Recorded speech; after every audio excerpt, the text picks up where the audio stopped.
السلام علیکم ورحمۃ اللہ وبرکاتہ۔ اعوذ باللہ من الشیطان الرجیم، بسم اللہ الرحمن الرحیم۔ وقالوا اتخذ اللہ ولدا سبحانہ بل له ما في السماوات والأرض كل له قانتون۔ صدق اللہ العلی العظیم۔ اللہم صل علی سیدنا ومولانا محمد النبی الأمی وعلى آلہ واصحابہ وبارک وسلم وصلی علیہ۔ معزز سامعین و سامعات، پارہ نمبر 1 سورۃ البقرہ، آیات مقدسہ 116 تا 118 ہیں۔ اللہ رب العزت ان آیات کا فہم اور شعور عطا فرمائیں اور عمل کی توفیق اور صلاحیت عطا فرمائیں۔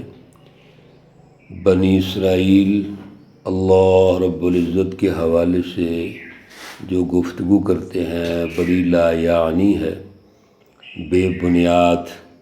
کیا کہتے ہیں کہ اللہ کی اولاد ہے۔ وقالت الیہود عزیر ابن اللہ، یہودی کیا کہتے ہیں عزیر علیہ السلام اللہ کے بیٹے ہیں۔ وقالت النصارى المسیح ابن اللہ، اور عیسائی کیا کہتے ہیں کہ عیسیٰ علیہ السلام اللہ کے بیٹے ہیں۔ اللہ کی اولاد کیسے ہو سکتی ہے؟ اللہ الصمد، اللہ تو بے نیاز ہیں۔ لم یلد ولم یولد، اللہ کی کوئی اولاد نہیں، اور اللہ خود بھی کسی کی اولاد نہیں ہے۔ اللہ وحدہ لا شریک ہے۔ اللہ رب العزت فرماتے ہیں وَقَالُوا اتَّخَذَ اللَّهُ وَلَدًا، انہوں نے، یہ لوگ کہتے ہیں کہ اللہ کی اولاد ہے، اللہ اولاد رکھتا ہے۔ سبحانہ، اللہ پاک ہے۔ اللہ رب العزت اولاد کے اعتبار سے پاک ہے۔ اس لیے میرے عزیزو، شرک فی الذات، اللہ کی ذات میں شریک ٹھہرانا یہ بہت بڑا گناہ ہے۔ شرک فی الصفات بھی گناہ ہے۔ تو شرک ہر قسم کا جو ہے وہ منع ہے۔ وہ اللہ رب العزت نے اس کے بارے میں کہہ دیا ان الشرک لظلم عظیم۔ تو یہ ان کے بنی اسرائیلیوں کے یہود و نصارہ کی یہ جو نظریات ہیں اللہ کے بارے میں، یہ خطرناک ہیں۔ بل لہو، اللہ کہتے ہیں، سنیے ذرا، بل لہو، بلکہ اسی کے لیے ہے، ما فی السماوات والارض، جو کچھ آسمانوں میں ہے اور زمین میں ہے۔ اللہ نے آسمان اور زمین پیدا کیے، اور پھر وما بینہما، اس کے درمیان ہر چیز پیدا فرمائی۔ اور اب جو کچھ آسمان اور زمینوں میں اللہ نے وسائل رکھے ہوئے ہیں میرے عزیزو، وہ اللہ کے ہیں۔ اللہ اس کا مالک حقیقی ہے۔ تو پھر یہ کیوں کہتے ہیں اللہ کی اولاد کا معاملہ؟ اور یہاں ایک اور نظریہ واضح ہو گیا کہ زمین اور آسمان جب اللہ کے ہیں تو اب اس پر اللہ جتنا ہمیں اختیار دیں، اجازت دیں، ہم یہاں رہیں گے، اس سے فائدہ اٹھائیں گے، لیکن اس کے مالک تو نہیں بن جائیں گے۔ یہ جو مافیاز بڑے بڑے سمجھتے ہیں ہم زمین اور اس کے وسائل کے مالک ہیں، یہ تو فرعونی سوچ ہے، نمرودی سوچ ہے، ابو جہلی اور کیسر و کسریٰ کی سوچ ہے کہ ہم جس طرح چاہیں زمین پہ رہیں اور جیسے چاہیں استعمال کریں۔ نہیں، اس کی اجازت نہیں ہے ہمیں۔ کل لہ قانتون، سنیے، اللہ فرما رہے ہیں کل، ہر چیز، لہو، اس کے لیے، قانتون، جھکی ہوئی ہے، اس کی محکوم ہے۔ ہر چیز اللہ کی محکوم ہے، تو پھر ملکیت کیسے ہو گئی؟ یہ جو ملکیت میرے عزیزو ہماری اللہ نے ہمیں اجازت دی ہے، یہ تو عارضی ملکیت ہے، یہ تو فائدہ اٹھانے کے اعتبار سے ملکیت ہے، اس کو کہتے ہیں حق کے انتفاع۔ آپ فائدہ اٹھانے کا حق رکھتے ہیں، بالکل یہ تو ضروری ہے، اتنی ملکیت واضح ہونا ضروری ہے، ورنہ تو سوسائٹی میں جھگڑے پیدا ہو جائیں گے۔ ابھی آپ سفر کرتے ہیں کسی چیز پر، ٹرین پر، گاڑی پر، کسی ایئر لائن پر، تو آپ کی بکنگ ہوتی ہے، آپ کی سیٹ بک ہوگی، آپ اس سیٹ پہ جا کے بیٹھو گے، تو کیا آپ اس کے مالک بن گئے ہیں؟ کتنے مالک ہیں آپ؟ جتنا آپ نے سفر کرنا ہے۔ جو ہی آپ کا سفر مکمل ہو گیا تو ملکیت ختم۔ اسی طرح اللہ رب العزت نے ہمیں اختیارات دیے زمین پر، ہم مکان بناتے ہیں، ہم چلتے پھرتے ہیں، سفر کرتے ہیں، جائیداد اور زمین کی وراثتیں ہوتی ہیں، لیکن اپنے آپ کو یہ سمجھ لینا کہ یہ میری زمین ہے اور میں جیسے چاہوں استعمال کروں، میرے عزیزو اللہ نے اس کی اجازت نہیں دی۔ زمین اور زمینی وسائل کو عدل کی بنیاد پر سارے انسانوں تک برابر وسائل پہنچانا، اسی کو عدل کا معاشی نظام کہتے ہیں۔ بدیع السماوات والارض، اللہ کہتے ہیں یہ سارا کوئی تو اللہ کا ہے، اور اللہ ہی ہے جس نے ایجاد کیا آسمانوں اور زمین کو۔ سب سے پہلے آسمان اور زمین کس نے پیدا کیے؟ اللہ نے تو پیدا کیے ہیں۔ وَإِذَا قَضَىٰ أَمْرًا، اور جب اللہ کسی معاملے کا فیصلہ کرتے ہیں، فَإِنَّمَا، پس یقیناً، يَقُولُ لَهُ كُن فَيَكُونُ، اللہ کہتے ہیں ہو جا، پس وہ ہو جاتی ہے۔ یہاں اللہ کے اختیارات اصل میں بیان کیے گئے ہیں۔ قرآن پاک کلام مقدس اللہ کے اختیارات یہاں بیان کر رہا ہے، اور ہماری تربیت ہو رہی ہے، ورنہ اللہ ایک سسٹم کے تحت ہی ہر چیز پیدا کرتے ہیں۔ اللہ نے یہ کہا کہ ہم نے زمین اور آسمانوں کو کتنے دنوں میں پیدا کیا؟ 6 دنوں میں، تو 2 دنوں میں آسمان، 2 دنوں میں زمین، 2 دنوں میں سارا کچھ، تو اس کا بھی باقاعدہ ایک سسٹم بنایا اللہ تعالیٰ نے مالا اعلیٰ پر۔ وَقَالَ الَّذِينَ لَا يَعْلَمُونَ، اور یہ یہود و نصارہ جو نہیں جانتے، قال کہتے ہیں، الذین لا یعلمون، جن کا علم نہیں، جاہل لوگ کیا کہتے ہیں؟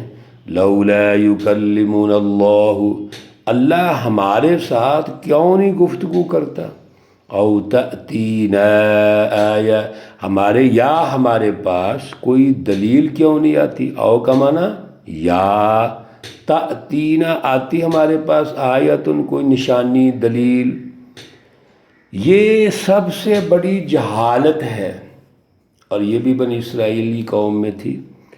حضرت موسیٰ علیہ السلام کے ساتھ گئے کوہ طور پر، تو وہاں کہنے لگے، پیچھے آپ یہ سن چکے ہیں، حتی نر اللہ جہرا لن نؤمن، ہم ہرگز ایمان نہیں لائیں گے یہاں تک کہ اللہ کو اپنے سامنے دیکھ لیں۔ کبھی کہیں گے وہ ہمارے ساتھ گفتگو کرے، کبھی کہیں گے کوئی نشانی نازل نہ فرمائے۔ اللہ کہتے ہیں، سنیے ذرا، بڑی خوبصورت بات، کہ یہ دماغ اور مزاج اور یہ مائنڈ سیٹ، یہ اس کا بھی ایک تاریخی تسلسل ہے۔ ہر دور کے جو جاہل لوگ ہیں، مشرک اور کافر اور منافق، وہ ایسی باتیں کرتے ہیں۔